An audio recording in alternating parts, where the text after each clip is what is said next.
Bonsoir à tous les panélistes, tous les invités, je vais dire tous les auditeurs aujourd'hui. Je vous dis bonsoir, je dis merci à chacun pour le travail que chacun apporte et puis éclaireur à vous-même encore, merci. Je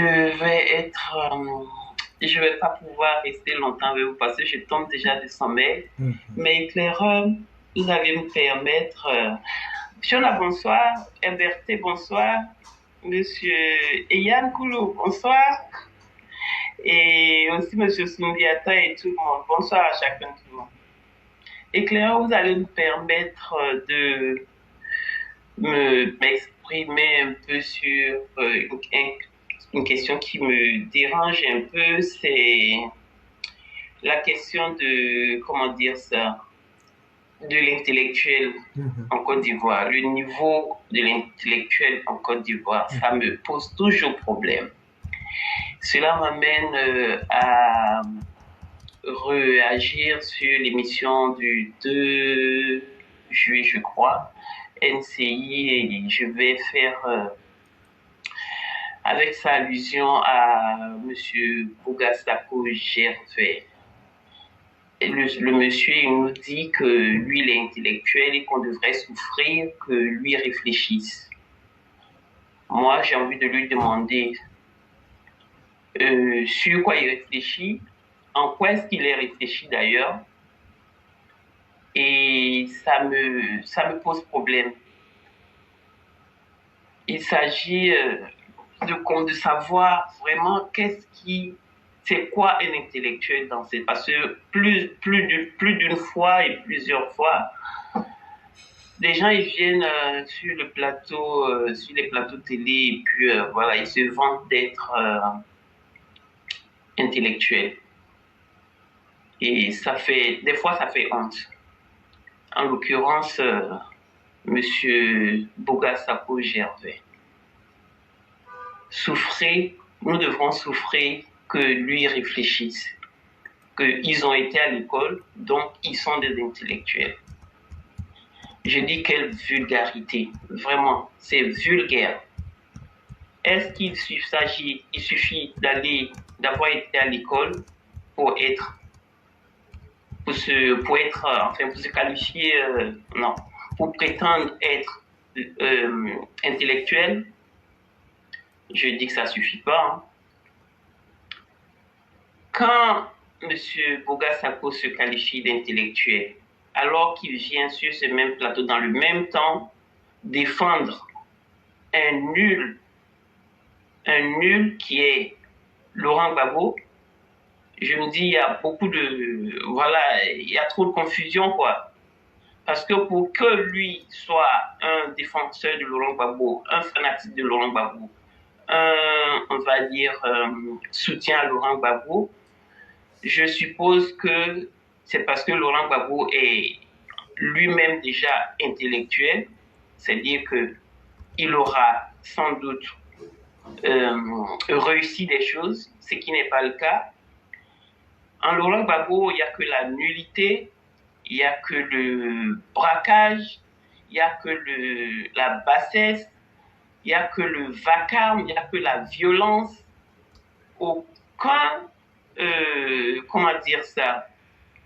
Aucun travail. Et un type qui défend en longueur de temps ce monsieur qui est Laurent Gbagbo vient sur le plateau télé et se qualifie d'intellectuel qui réfléchit. En quoi est-ce qu'il réfléchit? Franchement, je pose la question. Et j'ai envie de dire que les gens, ils profitent des plateaux télé pour tromper les opinions, pour tromper les populations. Ça, c'est de la tromperie à son peuple. Que de se qualifier d'être intellectuel alors qu'on ne l'est pas. Il ne suffit pas de parler français ou alors avoir été à l'école, comme il l'a dit lui-même, pour être intellectuel, qu'il aille essayer de comprendre le sens de l'intellect. Parce que là, moi, jusque-là, éclaireur, ça me pose beaucoup de problèmes. C'est une insulte même, une grande insulte C'est une insulte à, comment dire ça, euh, c'est une insulte qui est faite à ce grand distingué, je vais dire même qualificatif. Parce que intellectuel, le mot intellectuel, déjà pour moi, c'est un mot qui est distingué. C'est un qualificatif qui est distingué et il ne faut pas se permettre d'insulter les personnes qui portent ce qualificatif-là. Et c'est ce que ce monsieur a fait et d'où, voilà, mon expression ce soir. Ça confond tout. Le fait de vouloir venir parler sur, comment dire ça, un plateau télé ou parler français, en plus, il se dit quoi? Il se dit qu'il est enseignant en droit de l'homme. Je ne sais pas si c'est ces deux éléments-là qui lui font croire qu'il est intellectuel, parce que parler français et puis porter un titre que je vais appeler vil, qui est enseignant de droit de l'homme. Moi, je me demande d'ailleurs même ce qu'il enseigne à ses élèves. Et il faille déjà même aller inspecter ou alors vérifier comment il fait son enseignement. Parce que on ne peut pas comparer Laurent Gbagbo au président Ouattara. Et quand ce monsieur-là, depuis toujours, a été un soutien de Laurent Gbagbo, et qu'en plus, c'est son droit, je ne le lui conteste pas, mais ce qui m'embête, c'est la tromperie qu'il fait voilà, à l'opinion en se vantant d'être intellectuel. Alors, franchement, c'est ce que je voulais évoquer ce soir pour vous laisser aussi commenter un peu là-dessus si peut-être vous avez des choses à rajouter, quoi, vous voyez. Okay. Merci beaucoup, éclaireur, pour le moment. C'est moi qui vous dis merci, cher maire, et merci d'être avec nous. Et je peux vous promettre qu'après, ici, on ira au pub pour prendre un pint. Si d'accord. Voilà. J'avais promis de me réveiller. Allez, si je vous lève. C'est temps pour vous réveiller. Et ce que vous dites est très important parce que vous évoquez même ici, sans le savoir, l'organigramme même de la classe sociale en Afrique. Voyez-vous, quand quelqu'un a été la première personne à avoir le CP, le bac, le BPC, et un petit doctorat, une licence, la personne se pense supérieure aux autres membres de sa famille. Et la question que vous posez en toile de fond, lorsqu'on a un diplôme, ou bien qu'on pense être allé plus loin, est-ce que cela nous rend supérieurs aux autres membres de la communauté? Parce que je suis intellectuel. Francky de Bamem dit que lui est intellectuel. Boga Sako se dit intellectuel. Pulchérik Balé dit qu'elle est intellectuelle. Alassane Ouattara dit qu'il est intellectuel. Bédier dit qu'il est intellectuel. Mère Blanc dit qu'elle est intellectuelle. Mère Aki dit qu'elle est intellectuelle. Yann dit qu'il est intellectuel.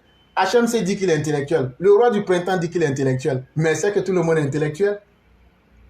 Non. Il faut aller très doucement. Chère mère, pour commencer d'abord, on a été colonisé par les Français. Est-ce que vous comprenez ça?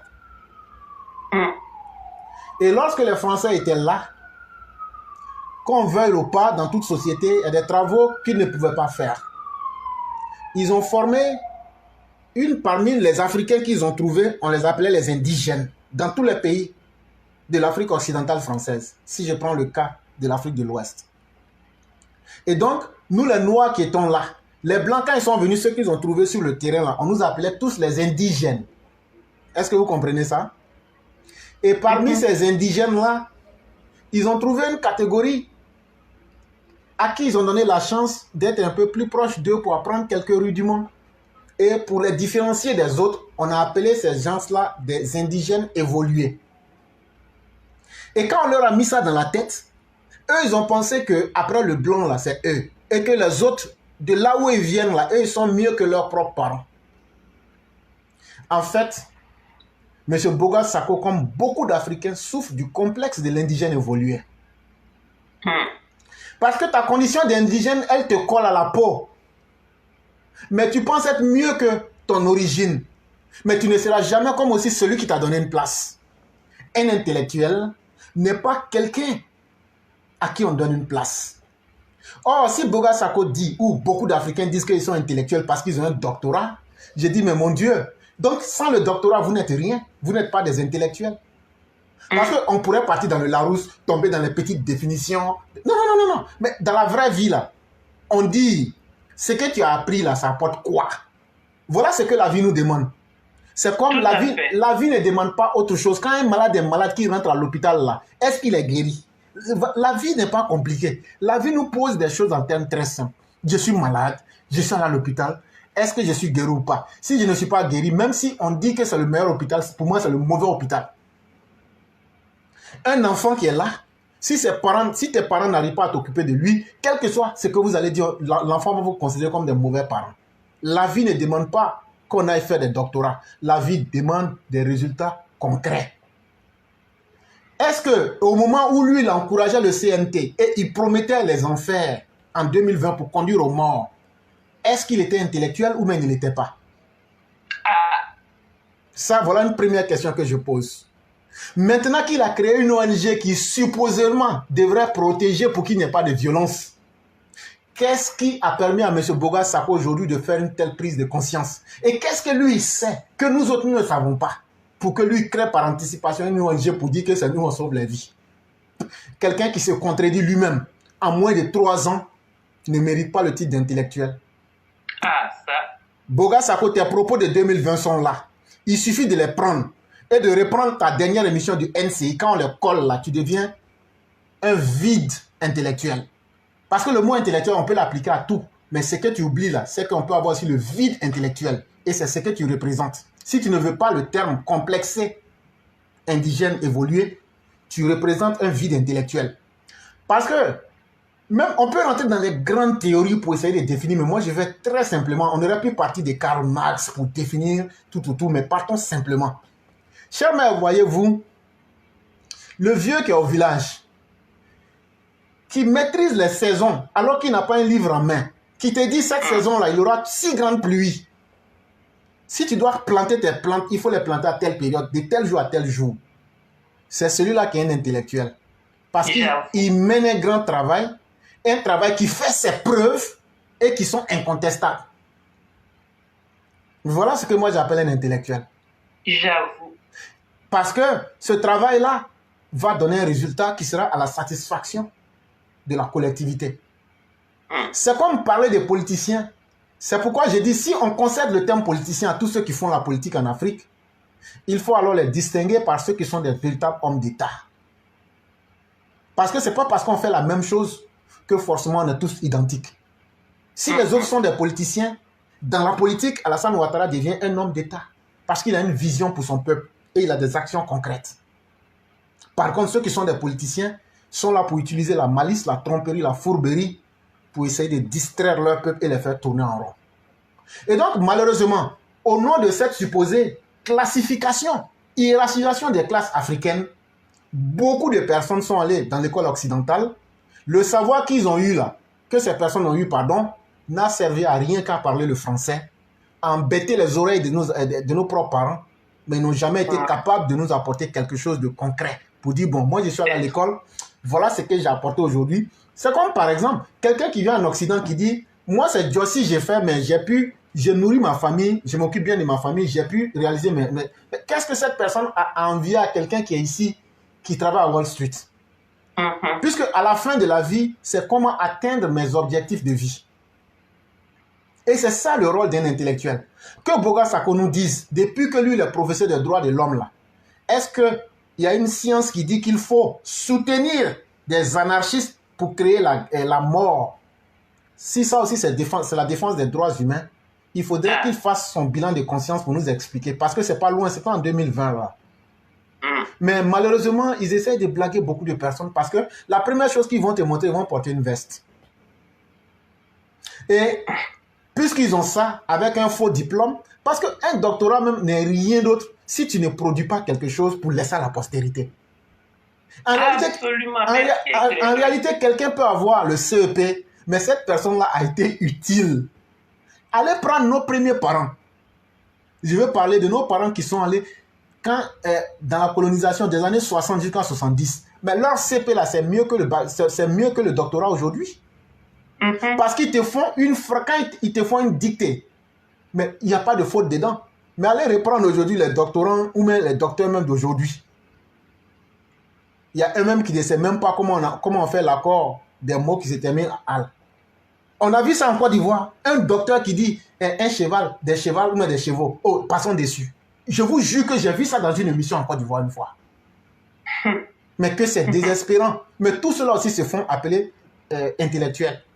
Ça, c'est le drame du peuple africain.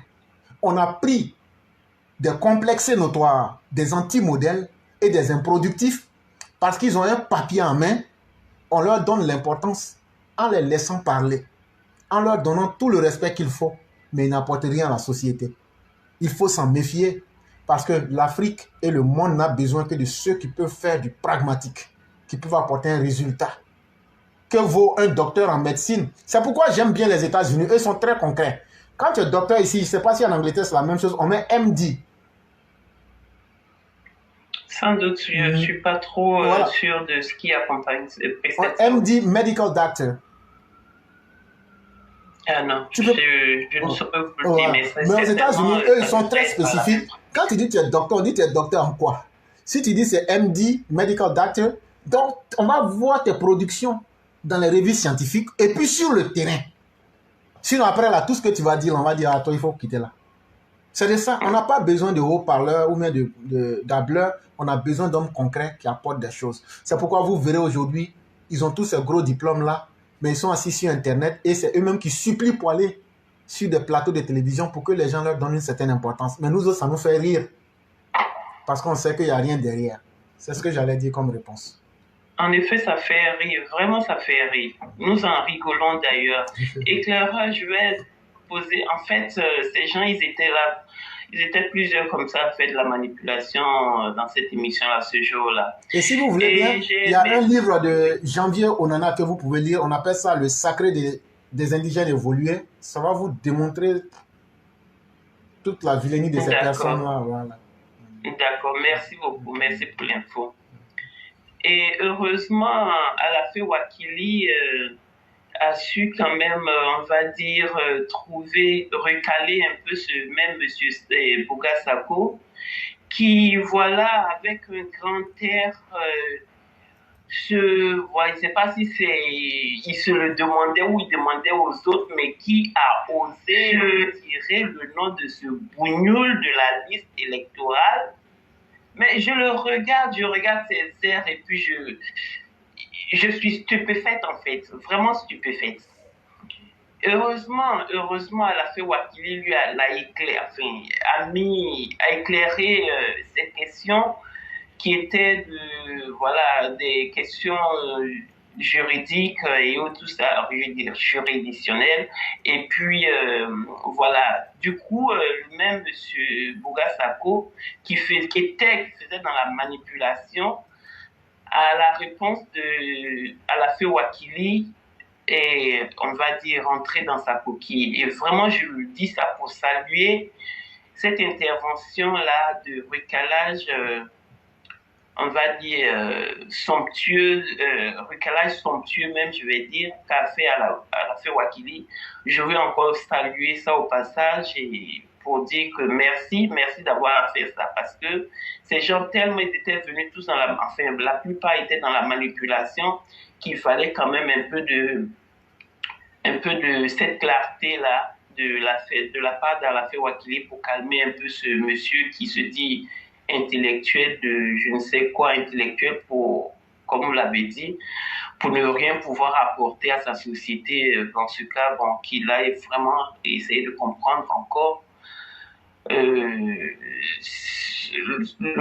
sens même du mot intellectuel. En tout cas, sinon nous, d'ici là, en attendant, on en rigole, ça nous fait rire de le voir se vanter d'être intellectuel, un intellectuel vide, qui se dit docteur et puis enseignant de droit de l'homme, je sais pas. Franchement, il faut aller voir ce qu'il enseigne à ses élèves. Il faut aller le voir. Il faut inspecter là-dessus. parce que sinon, il trompe, il fait de la tromperie à, comment dire ça, à l'opinion. Et ça, c'est pas bien. C'est pas bien, c'est pas bien. En tout cas, merci, éclaireur. Et c'est sur ça que je vais vous laisser, puis essayer de dormir un peu. Aussi rappeler que on peut pas se dire intellectuel quand on supporte Laurent Gbagbo. C'est pas possible. Ça peut pas marcher. C'est pas possible. Parce qu'il faudrait que Laurent Gbagbo ait produit quelque chose, à la limite, pour qu'on le soutienne, pour qu'on en soit comment dire ça, pour qu'on en soit un fanatique ou alors pour qu'on en soit comment on dirait, un aficionado. Quoi? Ça, c'est un terme pour dire quand on aime quelqu'un, un aficionado. Un aficionado, merci, je savais pas ça. Donc, il faudrait que Laurent Gbagbo ait produit quelque chose au moins pour qu'il en soit son aficionado. Sinon, franchement, qu'il arrête de venir. De toute façon, il est dévoilé. Hein. Il est dévoilé, ce monsieur. Il s'est bien dévoilé. Intellectuel ou pas, on a tout compris. Merci beaucoup, éclaireur. C'est nous que vous je vais me retirer et dormir un peu parce que je me réveille de bonne heure encore. Donc, voilà. Il n'y a pas de problème. Bonne suite d'émission à tous. Merci, merci, merci. Et puis, demain sera notre chant. Merci beaucoup, chère mère, et que la grâce divine demeure en nous. Merci beaucoup. Je vous en prie.